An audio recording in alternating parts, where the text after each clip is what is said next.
Welcome to the Inclusive Growth Show with Toby Mildon. Future-proofing your business by creating a diverse workplace.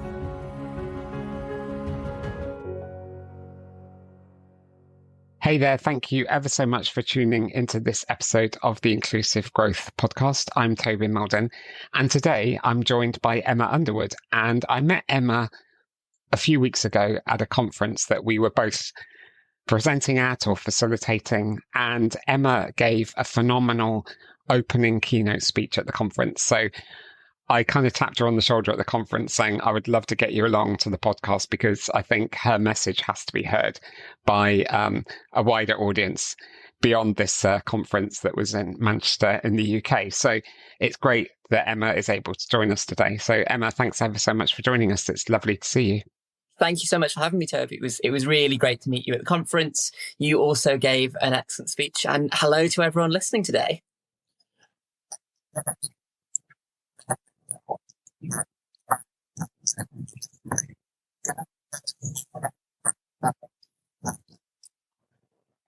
Yeah, absolutely. So, as you said, Toby, my name is Emma Underwood. I am an EDI practitioner. I've been working in this space for about a decade now, I would say. But generally, the theme has not necessarily focused on EDI work. It's focused on change making and change making within the equality sphere more broadly. So I've worked in students' unions. I've worked in public policy. I've worked in lobbying and campaigning. And then I've also worked in-house EDI roles, and then a bunch of consultancy work, public speaking work, keynote speaking engagements, that sort of thing.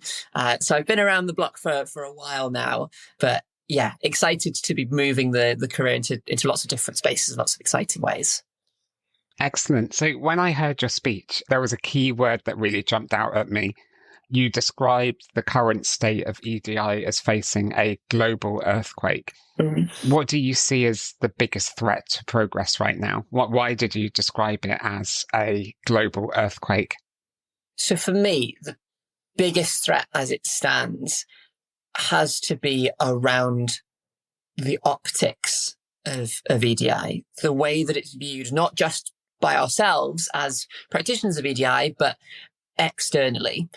Whenever I see a news article or a headline or some opinion piece about EDI and where it's going and which organization is stripping their workforce of EDI provisions next, it always comes back to a fundamental misunderstanding of what EDI is and how it serves people. I think what we need to do when thinking about those challenges is, well, how do we see EDI and how do we get other people to see EDI in the same way that we do? Absolutely. And something else you said in your speech was that you said that awareness without action only benefits the ally and never the person who actually needs the support. So what do you think needs to change in how organizations approach inclusion, or indeed how they even talk about allyship and they're developing allies within the organization?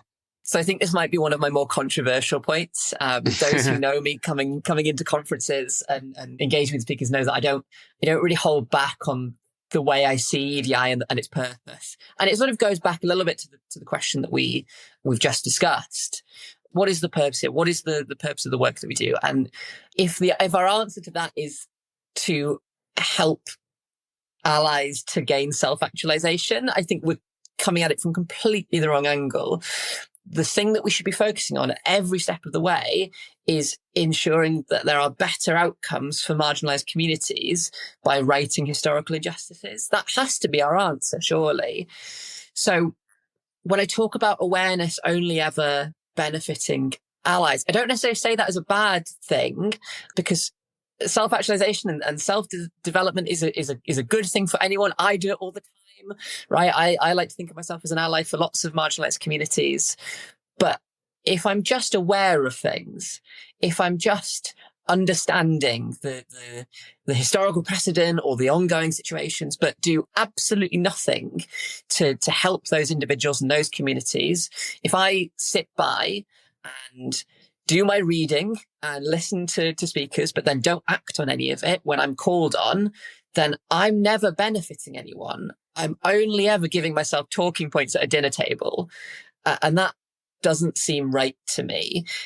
What I look for when I go and deliver training sessions is I will never call my training sessions awareness sessions, because when awareness is the only aim, you are not delivering on any kind of responsibility that we talked about right at the start of this question about improving lives of marginalized communities and marginalized individuals. There has to be action behind it. There has to be a next step. There has to be, how do you put that knowledge into practice? What do you do about it?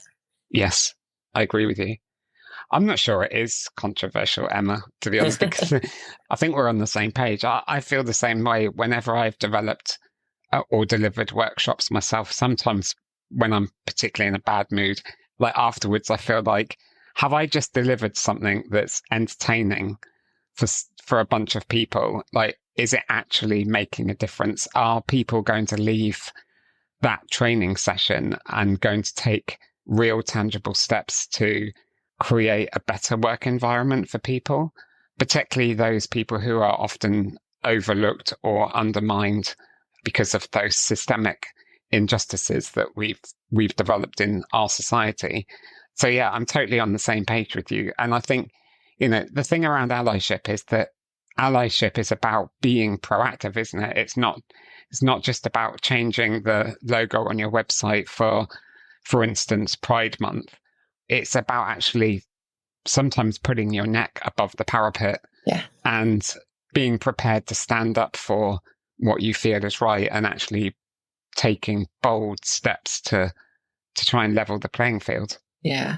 I mean, you've hit on something really interesting there, and one that I've kind of not really thought much about. And this might be a bit of a niche talking point, but for those of you in the audience who are EDI practitioners yourselves, or you go and deliver talks or trainings, where does that line between being entertaining and being right stop and end? Because I think you have to have both, right? When I go and deliver talks, the message won't sink in unless I'm engaging with the audience.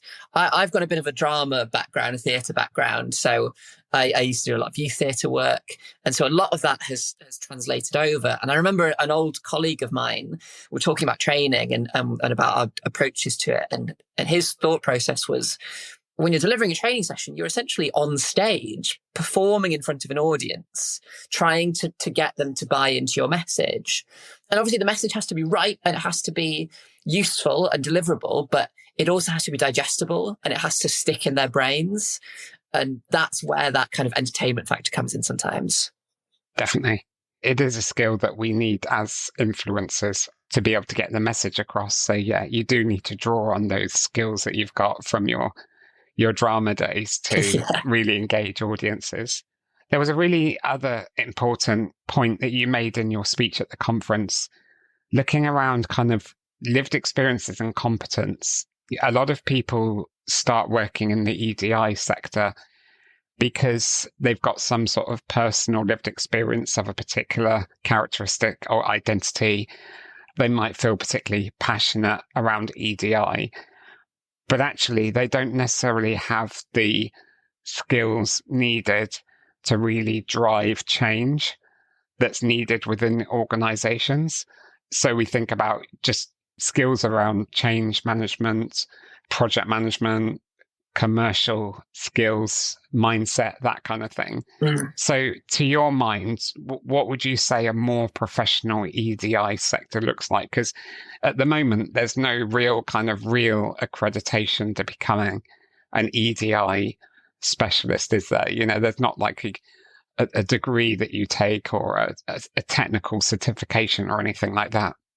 Yeah, I think it's a really tough one because I think it would have to involve the reimagining the sector as we know it, and perhaps that's coming. I'm not unconvinced that the way that we see EDI changing in response to kind of this global earthquake that we described earlier is a more robust way of training up EDI professionals.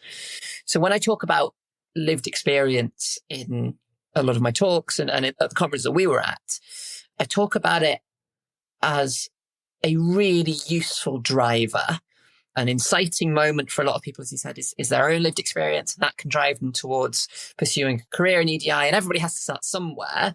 But then it's important that those people gain the necessary skills, as you've mentioned, change management, project management, data analysis, the ability to analyze complex legal documents. All of these things are really critical skills. So I think there's been a couple of really solid attempts at this. So CMI have got a level 7 in strategic equality, diversity and inclusion, which I've been on, and it's really good. I'd really recommend it. I'm not sponsored. I just recommend it. Ashanti Bentil Do has started creating a bit of a longer EDI course taking process, which I think is really interesting. I've not looked into it massively since I first heard about it, but her initial pitch was really good, and it involved compounding a lot of those key skills that we just mentioned into testable courses. But the issue is recognition. That I think is the thing that might hold a lot of these courses back is, well, how many people know about this CMI level 7 in, strategic EDI? How many people know about this skills course? How widely are they recognized? And for those that aren't widely known, what's stopping people from going on a really low quality course that just has EDI in the title and using that as a form of credentials? Yeah. So I wonder if at some point the EDI becomes a bit more regulated, if it becomes a little bit more standardized, if there is possibly not a government Lansarm body, because I don't think that is based on the way the HRC is going at the moment. I'm not sure I'd be willing to advocate for that. But some kind of third party that analyzes these courses, that assigns them a credibility rating, and then can publicize that information and spread it out to employers. I agree. I think as an industry, we need to move towards something like how accountants operate. So, for example, you've got, the ACCA for accountants. It's carefully monitored and regulated, and accountants have got their qualifications that they have to complete, and they have to keep up with regular professional learning credits and things like that every year. So yeah, I personally would like to see EDI move towards that, because there are a lot of people working in this space who do have that lived experience and that passion. But if we do need to drive meaningful change, we need to know skills like influencing and persuasion and commercial management and things like that. Well, one of the things that I've been thinking quite a lot about at the moment is about legal regulation and about legal process. And we'll maybe come on to that in some more detail later. But I think it is also important to remember that there is a legal element to EDI, that public sector equality duty, the Equality Act 2010, workplace health and safety regulations, all of these things are coming underneath EDI, and EDI professionals are often asked to give thoughts and opinions on them. And I could probably count on one hand the number of EDI professionals that I know with a legal qualification, and I'm not one of them. So it's maybe I'm a little bit speaking a little bit hypocritically here, but I wonder when we're coming up in EDI discussions and talking about legal matters, or giving advice to our employers about how to navigate a certain HR issue, how often are we falling foul of a lack of knowledge of the law, and how do we then rectify that? If you're enjoying this episode and looking to boost equity, inclusion and diversity in your organisation, Toby and his team are here to help you. The team specialises in crafting data-driven strategies, developing inclusive leaders, designing fair recruitment processes, and enhancing disability confidence. With a blend of professional expertise and lived experience, we are ready to support you on your journey. Reach out to us through our website at mildon.co.uk. Now, back to the interview with Toby and his guest. Yeah, definitely. Talking of the law, one of the things that you also talked about in your speech was what happens when there's this kind of clash between legalities and ethics. Yeah. And I was wondering if you could just explain that a bit more. And particularly, I think this was partly inspired by, at the time of the conference, it was just after the sort of the clarity in the UK legislation around the sort of definition of sex and gender, wasn't it, in the UK under the Equality Act? And yeah, and obviously there was quite a lot of backlash and debate in the press. Can you kind of just explain that a bit more for us? Yeah, absolutely. So I'll start off by explaining the context behind it and the Supreme Court judgment. So a few months ago, the Supreme Court, which is the highest court in the UK, heard a case from an organisation called For Women Scotland, who are a group that represents gender-critical individuals in Scotland. For Women Scotland against Scottish ministers. The reason that this case came to tribunal was because the Scottish government wanted to include transgender women within their definition of women when it came to the Equality Act specifically, but more broad, or sort of more specifically, even more on things like women's only shortlists, equal pay reporting, and I think importantly for this case, representation on boards of directors. Mm. After having lost in multiple courts, For Women Scotland appealed to the Supreme Court, and the Supreme Court ruled in their favour, stating that sex, as it is defined in the Equality Act, relates to and has always related to biological sex. Sex assigned at birth, meaning for the purposes of the Equality Act, all transgender women are biologically male, all transgender men are biologically female, and all non-binary people are biologically their assigned sex at birth. Mm. The judgment itself only related to the Equality Act, and in my view was an enormous blow on everybody's understanding of the Equality Act for a decade, since it's a decade plus since it had been released. And in fact, multiple people who contributed towards the Equality Act to help write it have expressed their concern at this decision because it was not their original intention. They believe that the Supreme Court has actually erred in their judgment and have not acted appropriately. The next set of issues come into place then when EHRC, the Equality and Human Rights Commission, which is the arm's length government body watchdog for equalities issues, published on a Friday night after hours some interim guidance on how employers should interpret this judgment. Now, that guidance is not law. It only explains what their interpretation of the law is. And in that guidance, they suggest that no trans person should be able to use what they would describe as single-sex facilities. So no transgender woman would be able to use the women's bathroom or changing rooms or hospital wards, domestic violence shelters or anything along that lines. And the same is true for transgender men.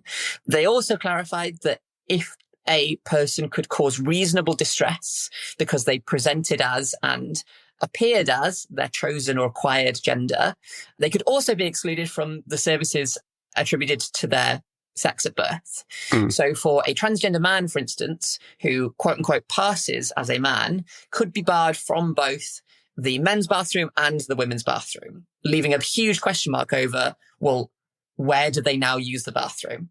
Mm. Mm. So that brings us on to the actual question that you asked, as to what do we do when? Yeah. That was really useful background and context, by the way, because I think there's a lot of confusion and misunderstanding about what's really been going on. I think, that's absolutely fair. And I think it's totally understandable that people are confused because you've got two different parties saying, you've got three different parties saying three different things. And it's very emotionally charged. And I think there's been a lot of misinterpreted information that's been put out by the press as well. Yeah, absolutely. A lot of people are rightfully terrified that their rights are being stripped away. A lot of people are celebrating this idea that they are now more protected, although I would innately disagree with that statement. And you have got a lot of government officials stating that actually we've got a lot of clarity now. But I could not disagree with that more because I don't feel like this brings any clarity to the situation whatsoever, which is again illustrated by this odd interim guidance the HRC has brought out, and the issues that have come out of the consultation as well, which is currently ongoing. Mm-hmm. So when it comes to what do EDI professionals do when legality clashes with ethics? And your mileage may vary on how much you agree or disagree with the Supreme Court judgment and the following guidance, but I think it's fair to say that this is not a situation that is going to exist in isolation. There will be more instances like this that will come up in future, especially under subsequent governments that may be significantly less keen on EDI initiatives. I don't feel like it's unfair for me to say that the Reform Party manifesto itself has talked about stripping out EDI initiatives from government, let alone things like the NHS and private services. So these conversations are coming, whether we like it or not as an industry. So my advice to EDI professionals is use every tool you have. And as an EDI professional, your tool is change making. Your tool is change management. Use that tool to enforce change at the highest level you possibly can. So that might be your organization, but it also is more likely to be government. Consultations open all the time. You can write to your MP, not just as an individual, but as a business or as an organization. You can form part of lobbying processes. You can and should nail your flag to the post of the ethics and morality that you believe in.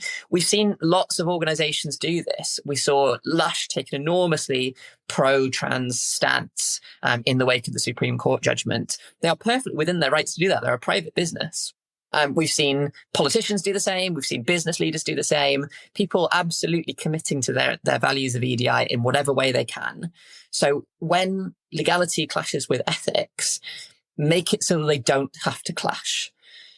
Find a way to make your voice heard so that when you are asked the question by politicians, by lawmakers, by decision makers, how you think that change will affect you, answer them with the righteousness and the certainty that is afforded to you by the virtue of your position as an EDI professional. Brilliant. Thanks for that, Emma. So you actually ended your speech with a sense of collective purpose. If somebody listening is feeling disheartened right now about working in EDI because there are lots of issues going on, there's the policies coming out of the White House and everything that Donald Trump has got to say about EDI. We've seen the popularity of reform and some of their policies as well that, as you say, might, come towards us further down the line. Lots of organizations are struggling commercially, so they're making lots of cutbacks and redundancies, and they're kind of putting EDI on the back burner because they've got other things to contend with. What is your advice if somebody's in that situation? What is it that you would urge them to do next? So I'm going to break this answer down into two. One is around how people feel, and one is around how people can do something. In terms of how people feel, remember that the path towards equality is not a linear line going from discriminated against to fully equal. It is full of pits and troughs and peaks and lows. There is no one straightforward line, and there's no getting around this. We're in a trough right now. We have dipped. There are a number of communities that are suffering right now in a way that they weren't suffering 10 years ago. Things are worse for a lot of people, and that can be really disheartening, especially if you're only looking at it within the window of the last 10 to 20 years or so. What you need to do is widen your lens, look at the progression, look at how far we've come, look at the work that we've achieved so far, and understand that, well, actually, we have come a long way and we're continuing on that upward progression. That trend is only going upwards. So we keep on that, we ride out this current downward turn, and things will come back around again. But that's where the second part of this comes in, because that that line graph doesn't go up automatically. It goes up because people, businesses, and organizations push it that way. And you have to be part of pushing that. If you are worried about the future of EDI, then you need to be a champion for it. You need to be part of the people pushing it forwards. And we do that by evidencing how well we've done and about the benefits that we've made. Now, sometimes that comes comes from a morality standpoint. Some of that comes from a profits and business standpoint. Some of that comes from a legality standpoint and our legal requirements. But combining those three things together, you can ensure that your organization does what is right, not just morally, but what makes sense for it as a business. That is my recommendation on how people should feel and how people should do. Brilliant. Now, the question I ask everybody when they come on this podcast with me is, what does inclusive growth mean for you? So for me, I think inclusive growth is around ensuring that everybody is brought along on the same journey, is looking at the way in which we are progressing towards equality and being inclusive within our workspaces and wherever we are, and making sure that as we grow, we're doing so together.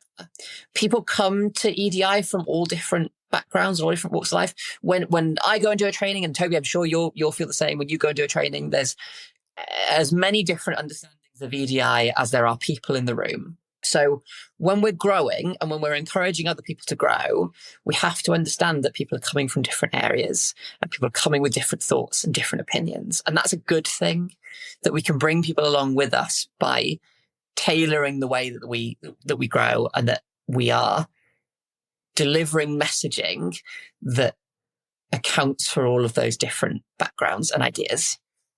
Brilliant. Thanks for sharing that.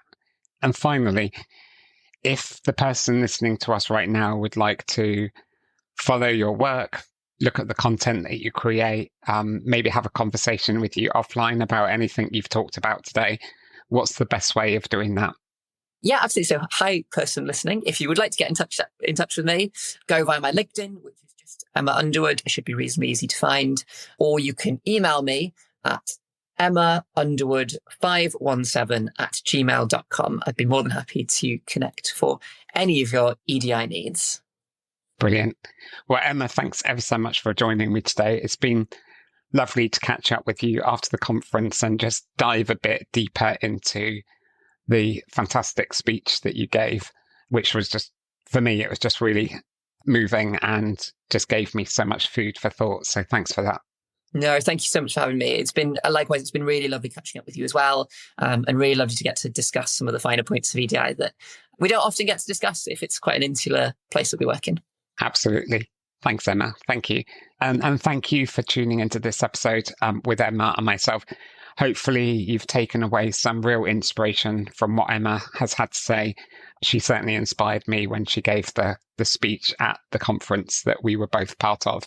And as Emma says, if there's anything that you would like to discuss further with her, then feel free to reach out through LinkedIn or indeed email.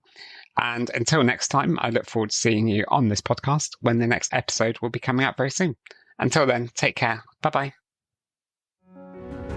Thank you for listening to the Inclusive Growth Show. For further information and resources from Toby and his team, head on over to our website at mildon.co.uk.